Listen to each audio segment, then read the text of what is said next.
네, 안녕하십니까. 아, 예. 네, 예. 뭐 탄핵돼가지고 예. 이제 우리 관심사를 조금씩 알아봐야 될 것 같긴 하고요. 네네. 뭐 그 전에 예. 나국장님이 이렇게 조금 많이 하시다 보니까 예. 이번에 조회수도 많이 나오고 예. 뭐 해서 아니요. 그건, 예. 네네. 워낙에 뭐- 잘 설명해 주셔가지고. 네네. 예. 그래서 이제 이번에 보니까 저희가 음. 이제 조금 있으면 이제 또 대통령 이제 선거 있지 않습니까? 예, 민주당에서는 벌써 선거 네네. 일정이 나왔더라고요. 네네. 예. 탄핵 관련해 가지고 열심히 저희도 방송 제작하느라고 예. 고생해서 예. 많은 분들이 조금씩은 이제 후원을 해주셨는데 네. 이제 저희가 이야기하는 뉘앙스하고 틀리게 예. 이제 반대쪽에서 탄핵도 찬성하시는 분들이 반대하시는 분들이 조금 많이 이렇게 후원을 해주셨고 그러니까요. 네네. 또 18원씩 들어왔군요. 예. 우리 쪽에서는 좀 없어서 예. 저희가 방송 이렇게 제작하는데 힘을 조금 더 주셨으면 좋겠다. 구독, 좋아요. 예. 구독, 눌러주시고. 좋아요만 뭐 하셔도. 네네. 예. 그것도 좋지만 그래도 조금은 더 열심히 하라고 힘을 갖다가 하라고 또 후원 계좌 또 오픈되어 있기 때문에 네, 뭐 우리는 뭐 슈퍼챗 이런 게 없기 때문에. 네네네. 예. 그렇게 한번 해주시면 좋겠다. 예. 네. 선생님 저는 18원도 댓글 네네. 모아 태산이다. 네. 거기다가 6월달 이렇게 해가지고 예, 대통령 선거 있을 때까지도 더 잘 준비해야 되니까 네네네. 그런 어떤 자금으로 사용하겠다. 예. 일단 말씀드리고요. 우리 이제 탄핵됐기 때문에 탄핵에서 이제 네. 있었던 여러 가지 이야기들 갖다 조금은 이제 정리를 좀 해주시면 좋을 것 같아요. 정치문. 네.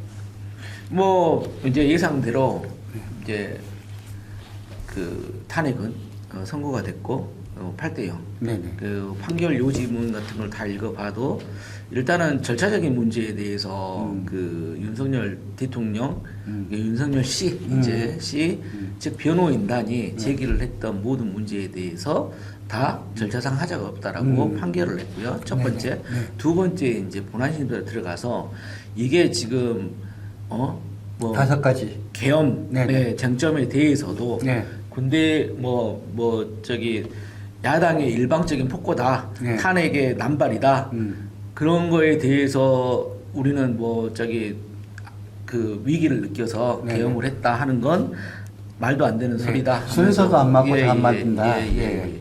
그러면서 그 모든 걸 단 하나의 소수 의견도 없이 네네. 보충 의견은 있었습니다. 네네. 그 일사부재리의 원칙 네네. 같은 거라든가 뭐 소추의 제한을 횟수를 좀 네. 제한을 하자 네네. 보충 의견은 있었지만 9분씩 있었던 것 같아요. 예 있었지만 소수 의견 자체가 없었다. 네네. 그러면은 이게 뭐냐면 윤석열 씨는 완전히 헌법을 유린하고 그랬다. 이렇게 볼 수가 있는 거죠. 컨대에서 이야기했던 5가지 쟁점에 대해서 모두 다 네. 유죄가 나온 거예요. 그렇죠. 예. 맞습니다. 박근혜 같은 경우에는 다른 거 말고 한 가지가 특히 맞습니다. 그 상태가 됐습니다. 그 아마 박근혜 씨 같은 경우에는 제일 마지막 부분이 헌법 소유의 의지가 없다라고 해서 쟁점 중에서 마지막 부분으로 해서 파면을 인용이 됐는데 이건 모든 쟁점에 네네. 대해서 하자도 없고 5가지. 예. 네. 5가지. 절차상 문제도 없고 5가지 쟁점도 문제가 있다. 네. 예. 그리고 선거제도에 대해서 중요하게 했더라고요. 네. 선거제도에서 그런 과정에서 했던 네. 그다음에 투표를 해가지고 의견을 표현했던 국민들. 그렇죠. 네. 투표권자의 한마디로 거기서 핵심이 하나 있었는데 네. 굉장히 잘 봐야 되는 건 이제 국민에 대한 배신이었다. 네. 이런 판결 문이 있었지 않습니까? 네. 굉장히 중요한 부분이었다. 네. 라고 봅니다. 탄핵에 있어서 가장 또 중심에 있었던 것은 야당이 뭐 탄핵을 갖다가 남발한다 하는 부분에 대해서도 그 탄핵을 갖다가 남발하는 것은 그것은 좋은 건 아니다. 좋은 건 아니죠. 네. 다만 그것이 정치적 행위지 그것 때문에 계엄을 갖다가 해도 된다는 것은 또 아니다. 아니다. 네. 왜냐하면 국회의 권력은 국민이 뽑아준 거다. 네. 그러니까 대통령만 국민이 뽑아준 권력이 아니다. 네. 그럼 국회의 권력을 그러면 너희들이 잘해가지고 200석 이상 차지했으면 됐지 않느냐. 네. 그런 요지로도 받아들일 수 네. 있습니다. 예. 그래서 이제 실제로 그런 상태에서 계엄을 갖다 이렇게 하고 하는 것 자체가 결과적으로는 국민에 대한 배신이다. 그렇죠. 배반이라고 했나요? 배신이라고. 배신이라고. 배신인지 배반인지는 봐봐야겠습니다. 네네네. 예.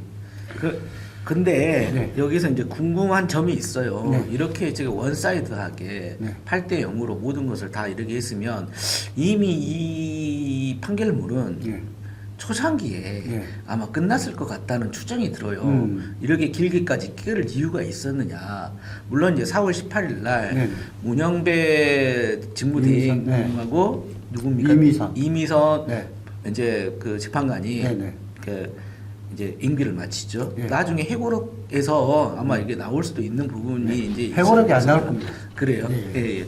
혹시 모르니까 또 봐보는데 네. 그러면 왜 이렇게 됐느냐? 제가 전날 예. 저녁에 한 정보를 하나 받았어요. 예. 내일 탄핵이 될 겁니다. 예. 8대 0으로 될 겁니다. 그러면서 그러면 왜 이렇게 늦어졌는가에 대해서 혹시 들어본 적이 있냐? 네. 근데 저는 한 번도 이 이야기는 들어본 적이 없었거든요. 네네. 보수 측에서 5월 대선만은 안 된다. 라는 거를 굉장히 주장을 하고 억지스럽게 계속 이렇게 했다는 겁니다. 그게 왜 그러냐 하면 한 번 지금 5월 대선이 되게 되면 5년마다 그 5월 대선이 계속 예. 계속 되풀이가 되는 거기 때문에 근데 5월에는 뭐가 있습니까? 5월 18일이 있습니다. 예. 5.18 주간이라고도 하고 민주화 운동 주간이고 5월 26일 아마 맞을 겁니다. 노무현 대통령 서거 날이 있습니다. 예. 이게 두 개가 뭉쳐 있다 보니까 보수 쪽에서는 굉장히 5월 달은 안 된다.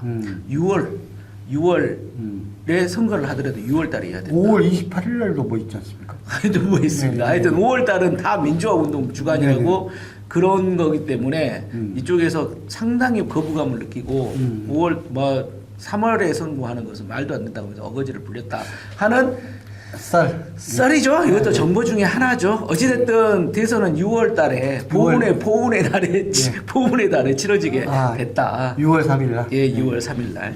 예. 그런 이야기를 또 들었습니다. 네. 사실은 이순신 탄신 일부터 네. 우리가 좀 잘 지내보고 봐야 되지 않나. 예. 탄핵해가지고 결국 이제 선거를 하게 되는데 네네네. 선거의 쟁점에서는 실제로 지금 뭐 보수지라고 해야 됩니까? 그렇다면 찌라시라고 해야 됩니까? 거기에 조금 대항하기 위해 가지고 사실 지금 유튜브라든지 이런 것들이 많이 자리를 잡고 있고 활동을 하고 있지 않습니까? 네네네. 네. 저희도 지금 뭐 그런 선상이 있는데 네네. 조금 힘을 내 가지고 좀 하시면 더 좋을 것 같다는 생각이 듭니다. 그렇죠. 이제 조기 대선 이제 4월달 이제 벌써 이제 민주당에서는 대선 그 일정이 다 스케줄이 다 나왔더라고요. 그래서 이제 뭐 그 후보자 등록부터 시작해서 7일부터 상대방들도 아마 그렇죠. 지금부터 준비하고 있을 네, 거고요. 네. 제가 보기에는 요 대표 부이지 거기서부터 시작해가지고 뭐 전에 이야기했던 말 안 되는 뭐 법인카드 썬내부터 시작해가지고 다시 또 리바이벌 하지 않을까라는 생각이 들더라고요. 지금 어찌됐든 시간이 촉박합니다. 네. 이게 대선 일정은 대선 이제 그 시계는 이미 시작됐다. 출발됐다. 예, 출발됐다. 예. 기대해 보겠습니다. 열심히 하겠습니다. 예.